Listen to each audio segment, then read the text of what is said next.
Welcome to my second video about albums I liked in 2018.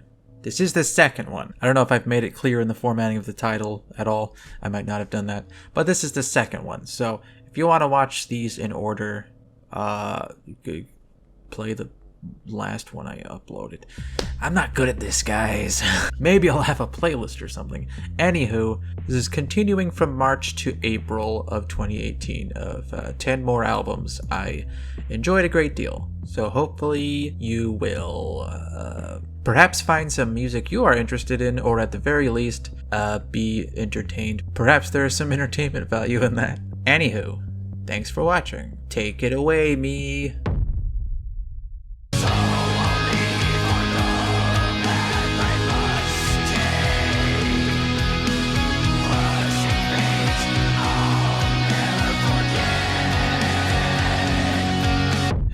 What's up, me? It's me. SOJOURNER is a New Zealand-based atmospheric folk metal band, and on March 8th, they released The Shadowed Road, their sophomore full-length release and follow-up to 2016's Empires of Ash. Which I thought that was a solid album and presented a very pleasant blend of atmospheric black metal with fantasy trappings. It didn't blow me away by any means, but I thought it showed a lot of promise. Promise that I see paid off a great deal in The Shadowed Road. Everything is bigger and weightier and more ambitious. If Empires of Ash was the game plan, the blueprint, this is everything brought to fruition. They did have some extra help this time, however, from Borknagar guitarist Oystein? Never known how to pronounce that. And famed musician/producer of every metal band ever to exist in this dimension and many others, Dan Swano. It's melodic and beautiful, like an alternate score for Lord of the Rings, and features soft female vocals, but it's also pummeling and intense with gruff, ancient-sounding wretched vocals. The trade-off between the two sounds makes the album feel like they accompany a fantasy novel. In my head, I just see sweeping aerial shots of New Zealand, a band of lone wanderers trekking across a treacherous, untamed wilderness. Orlando Bloom's there, and at the heavier moments I see armies crashing into each other, swords swinging and shields breaking. It's fucking epic. Is that word lost like all validity and power? It's what this is, though. It's very odd when an album gives your brain adjectives that you can't often equate to sound. Like, I would call this album things like scenic, pastoral, or adventurous. It's probably because I don't know how to have words good.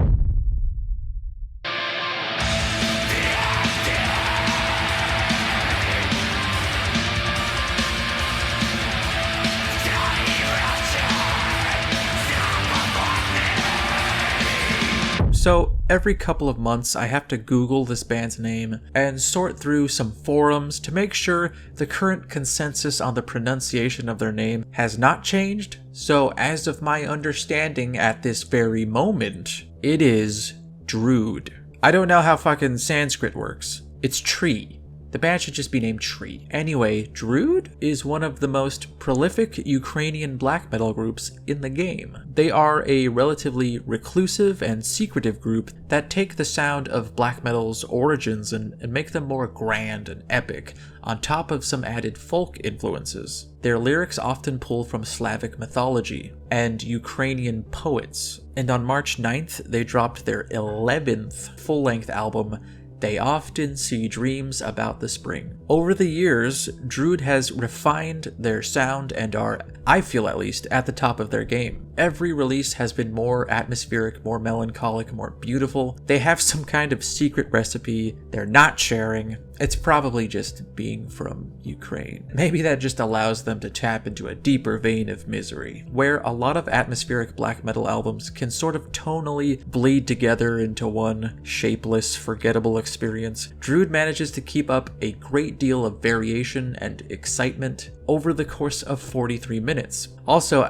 I don't speak the language, so I had to research what a lot of the meaning behind this album is, and it deals with very real and very tragic shit that happened in real life, and I found it so remarkable that you can feel that even before reading about it. There's a lot of power and emotion throughout these tracks, and it feels personal and prideful, but in that very Eastern European way where you, I don't know, put on a strong face after you bury your son after a poor harvest. It's a fantastic and accessible black metal record, but all of them are.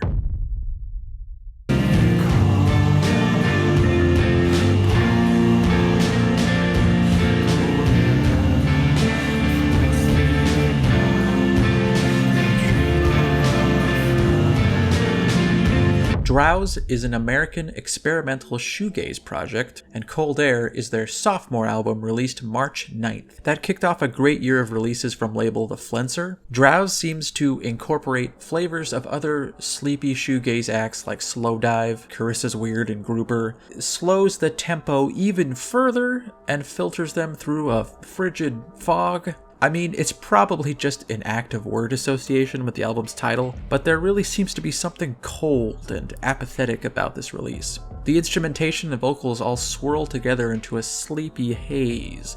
I'm so bad at writing, I almost used the exact same metaphor twice in a row. I don't know what makes something sound cold, but it's this. I just imagine them performing this in some kind of meat freezer. There are also a lot of fun, I don't know what you call them. There's like a sample that runs throughout the album in short clips between tracks that is drowned in ambience, but it sounds like something cut from a true crime documentary. You just pick up on keywords or phrases and it sounds very alarming. But once mixed into everything, it just comes across as sad. Everything about this album is really sweet and pleasant in the saddest way. Luckily, I relate to things like that a great deal, so I get a lot out of the experience. Luckily was the word I said. In my view, love will never come my way. So when I leave, you'll be dancing on my grave. I wanna be king until I am.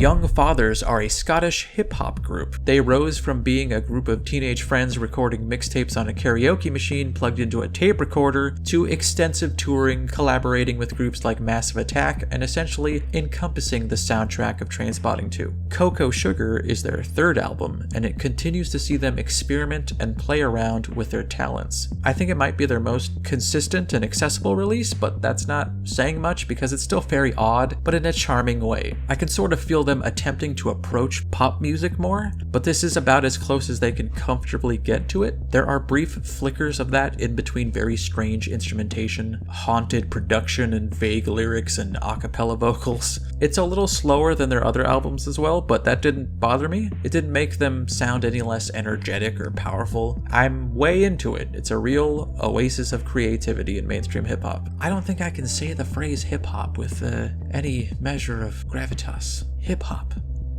I like hip-hop.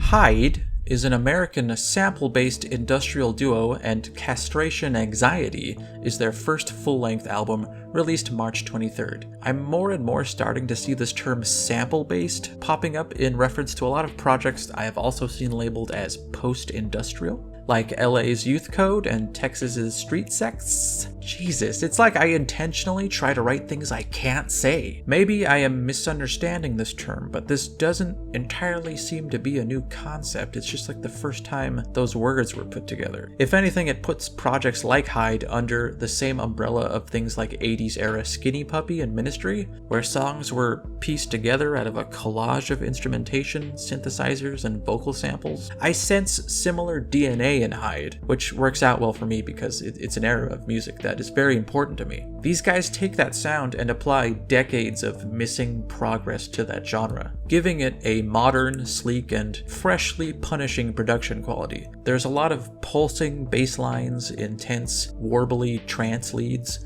and stark, ominous vocals dressed in reverb. There's a really, I don't know if this makes any sense because I instinctively wanted to use two words that are contrary to each other, but it sounds mechanical and organic, like this lurching monster that is flesh and machine. They made waves a few years back after being asked to tour with Marilyn Manson, which is ironic given that in one album they've outshone anything he's created in like 2 decades. Though I have not witnessed myself, several articles about them reference their provocative live shows, so I'm not quite sure what that would entail, but given that that is the lead vocalist Heather Gable on the cover there, I gotta assume that there might be states of undress. It's a wonderful, promising start for these guys. I look forward to them continuing to be included in tours they should be headlining but aren't because there is no God.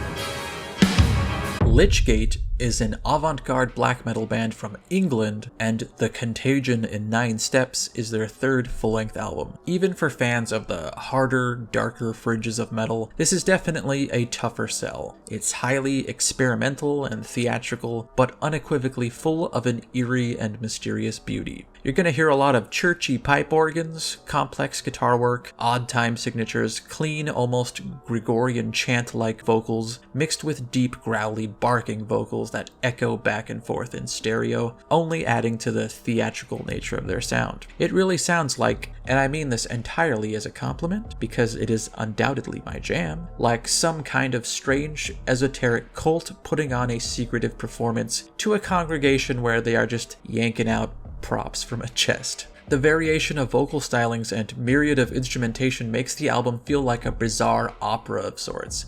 It's consistently surprising, and in that regard feels like there is a narrative at play. The album was mostly inspired by a book called The Invincible by Stanislaw Lem, a hard sci-fi book about a planet inhabited by autonomous nanomachines that function through swarm intelligence. And apparently that springboards things into the philosophical notions of swarm behavior. You can hear these cerebral concepts interspersed with general spookiness in their lyrics. I do find it a bit odd that the surface level vibe of the album is one that feels sort of medieval and spiritual, and yet the lyrics incorporate terms like necroevolution and micromechanism and a necrosphere of swarming mechanical devices. That sci-fi story is heavily embedded in it, but I don't often get a sci-fi vibe from the music. I do, however, sense an appropriate dread and panic, so it's not hugely juxtaposing or anything. Just another strange addition to an already deeply strange album. It's the kind of project that reminds me of what really got me into metal. Growing up, I sort of found my niche or my place in music that I felt at home in, which was early industrial and EBM, and in a completely snooty, close-minded way, I avoided a lot of metal, until the more progressive, experimental, avant-garde projects showed me the versatility and range that metal could be stretched and morphed around into. I like things that are difficult to put into a mold, difficult to put into words, and keep me in my head, where it's nice and safe and spooky. I got something to say. I killed your baby today, and it doesn't matter much to me as long as it's dead. Ha! I've cheated again and managed to include an album that I have appreciated for a long time thanks to a reissue. Multi-instrumentalist David Pajo, aka M, aka Ariel M, aka Papa M, aka Pajo, and then I think he went back to Papa M recently. Originally released Whole of Burning Alms, a collection of B-sides and singles and unreleased tracks, in February of 2004, where it found its way not through a peer-to-peer sharing program into the ears of a teenage me, who adored its variety of soft acoustic instrumentals and rough math rock tracks that harken back to his stint in Slint. Fuck, that was really good. If you got that, I was referencing that he was in the band Slint. That was fun. That was fun because they rhymed. It also includes arguably one of the best cover songs ever conceived in Last Caress, which converts a brash Misfits punk song into a more somber, atmospheric affair. A number of these tracks found their way onto horrifically embarrassing home movies that I made, and then made sure were eradicated from this plane of existence. On April 1st, this album was reissued, and I got really excited because it had been a while since I thought about it. And it was really enjoyable revisiting and remembering how much of a sad, dumb idiot I used to be. I still am, but I guess I was less at peace with it then.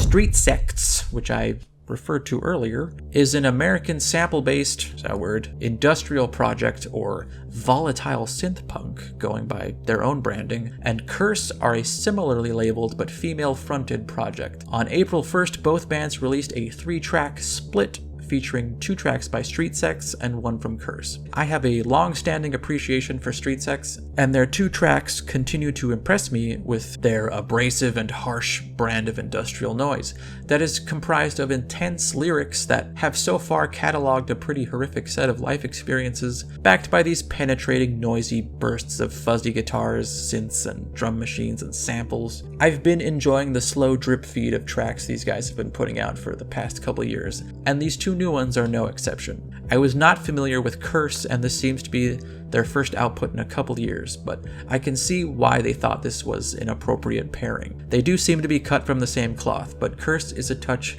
gloomier, and they take their time building to intensity, but once they get there, the mix of pained vocals and powerful electronics is great. I want to keep an eye on their trajectory. I also like that both bands seem to strictly conform to one visual art style. Like Street Sects has never released anything without art by AJ Garces, and Curse seems to have a particular look that could probably be attributed to someone if I bothered to look into it. See that? I get close to a compliment and then I reject it. It's what I like to call being a yeah.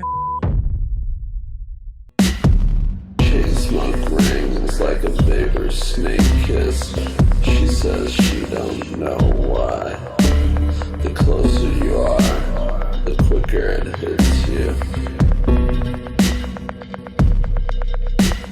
American, a lot of America this time around, American experimental metal band Wreck and Reference has been consistently putting out great stuff, and they've remained one of my favorite metal acts for a few years now. Alien Pains is not a full-length album nor an EP, but more of a brief, fun diversion, released on April 2nd. It's actually a cover album where each track is a reimagining of tracks from Guided by Voices' 1995 album Alien Lanes. It's called Alien Pains, you see where they had some fun with the title there. Guided by Voices is a band that I've only ever dipped my toe in, and I haven't really put in the effort to deep dive into their expansive discography. It's a little intimidating. It's like trying to get into X-Men comics or start watching Supernatural. There's just a lot of it. A lot of history, and I don't know if I'm ready for it. This project has definitely increased my curiosity, though. I wouldn't consider it a great introduction to Wreck and Reference, even though it does feature a lot of their trademarks like pained, tortured, barking vocals, pummeling percussion, and ambient droning breaks.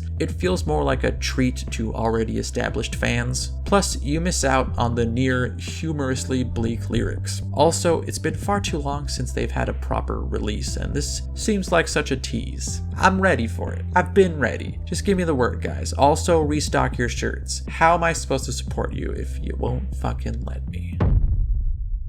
And they buried him there in a stranger's grave, with his proud mountain so far away. The factory's closed and the buildings burned, and they left all his things out on the curb. And sometimes you'll see him on a darkened road, his lonely ghost wandering home. Keeping it in America. Panopticon is an American, very American, once project now band that incorporates elements of country, bluegrass, and Appalachian folk music into intense atmospheric black metal. Just describing it makes me smile. The beautifully, long-windedly titled The Scars of Man on the Once Nameless Wilderness Parts 1 and 2 is their 8th full-length album, a double album that clocks in around 2 hours, released April 6th. And there's no two ways about it. I absolutely loved this album. If I had a sub list of just top whatever of 2018, this would need to be on it. I'd understand if that was a sort of vague list with a confusing premise though. This latest album is doubly ambitious and doubly epic. I can't use that word. The concept and sort of world this band inhabits has never been more fully realized in my eyes. This is a beautiful record with powerful, melodic, uplifting black metal passages woven between segments that include clean vocals, violins, banjos, acoustic guitars, lap steel guitars, mandolin, accordion, harmonica. It's, and I do not say this lightly, legitness. Though much more of the cleaner, folksier stuff is featured in part 2. I've often thought while listening to this band, I hope they never shy away from the more country Americana elements they bring into black metal, and I don't know how much more that wish could have been realized in this album, because there is a literal cutoff point where the rest of this experience is as far from metal as possible, and I didn't mind it a bit. It's like they earned it by then. It's kind of a stock reaction in a lot of people. You know, when you ask them what music they like, you ask them what music they like, and save for those who mostly listen to country, most would omit country from their preferences, at least round these parts. Which is understandable. Not all, but a lot of it is kind of empty and uninteresting, and targeted at a particular niche of empty, uninteresting people. But this album functions as an effective gateway into the genre. So by the time you are listening to an out-and-out country song, we're talking references to American jobs being taken away and owning an old pickup truck and everything you don't even know you got there. The emotional and atmospheric through line remains, and it just feels like the natural progression of this black metal album you are listening to. And those aspects of country music that are off-putting, they're there, but I think something a little more thoughtful is meant by it. Like the one track that is clearly in reference to modern politics meanders on a line between pastiche and satire in a really cute way. At least this is my thinking. This could have been a complete turn-off to metal fans. I often forget how fickle and elitist they are capable of being. I get that it's a tough sell and an odd sell, but I think this is one of the best things ever made, and I think you can make me like most things by drenching it in melancholy and having a depressing narrative about mankind's eradicating of nature, except reggae probably, and I'm saying this as a challenge. Oh boy, when that fucking super depressing reggae album comes out, I'm gonna be ready. Thanks for watching, guys. Congrats, you made it this far. Part 2. That's amazing. I really appreciate it. If you like my content, consider liking, commenting, and subscribing, and supporting me on Patreon, where I get to eat food.